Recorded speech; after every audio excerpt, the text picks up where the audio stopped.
عزيز عليا قوي، واظن عزيز علينا كلنا. بيجي مره واحده بس في السنه، وبنستناه من السنه للسنه بفارغ الصبر. بنتظره بشوق وحب زي الحبيب اللي بينتظر حبيبه بالظبط. وعشان كده كنت دايما بقول يا ريتك كنت سنه يا رمضان. بحبه وبيوحشني بكل تفاصيله. الفانوس والزينه، صلاه التراويح، اصوات الشيوخ والابتهالات، كل حاجه فيه بتوحشني. حتى نوم بتوحشني قوي. اصل انا ليا قصه وحكايه طويله ومتكرره مع رمضان. كل سنه في رمضان هي القصه وهي الحدث. هحكي لكم على حكايتي. اصل انا بصراحه بقطع في الصلاه. حاجه تكسف الصراحه، بس هو ده اللي بيحصل. كل سنه في رمضان بعقد النيه وبقول ان انا هفضل كده طول السنه، بس للاسف اللي بيحصل مش كده خالص. انا في رمضان بقول لنفسي السنه دي هتبقى مختلفه. هتبقى مختلفه باذن الله. وبقعد ادعي ربنا كتير قوي قوي قوي ان انا اثبت على كده.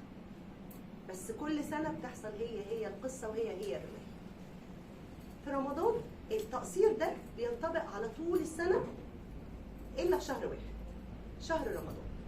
الحقيقه ما اعرفش ايه اللي بيحصل لي في الشهر ده. ببقى واحده تانية خالص، وبتمنى ان الوحده دي تفضل طول السنه، بس للاسف مش ده اللي بيحصل. ببقى قديسه في نفسي كل سنه في رمضان. ما بنامش الا لما بصلي الفجر، وحتى لو حصل وغفلت كده وسقطت برجع اصحى تاني اصلي الفجر وارجع انام، رغم ان ده مش من عاداتي خالص. انا لو صحيت ما بعرفش انام. بقعد ادعي ربنا كتير قوي ان يثبتني على كده، واوعد نفسي واقول لها السنه دي هتبقى غير كل سنه. السنه دي هنكمل وهنفضل كده طول السنه. حاولت افهم نفسي كتير، هو ايه اللي بيحصل في رمضان؟ هو انا ليه ببقى كده في الشهر ده؟ وبعد بحث وتنقيب كتير قوي طلعت بشويه افتراضات او تفسيرات خاصه بيا انا. بقول يمكن عشان امي طول عمري بسمعها وهي بتقول ان الشياطين بتتسلسل وتتحبس في الشهر ده.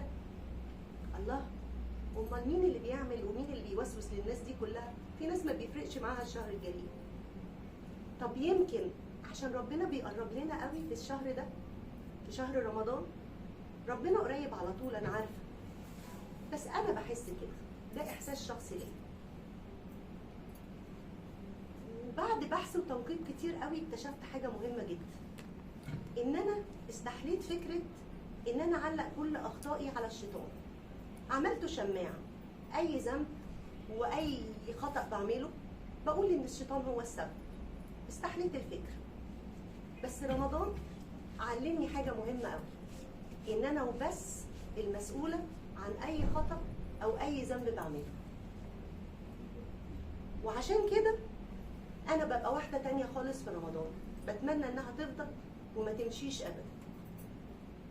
وبفضل اقول السنه دي هتبقى مختلفه، بس انا ولا هيأس ولا هبطل احاول ان نهى اللي بحبها في شهر رمضان تفضل وما تمشيش ابدا.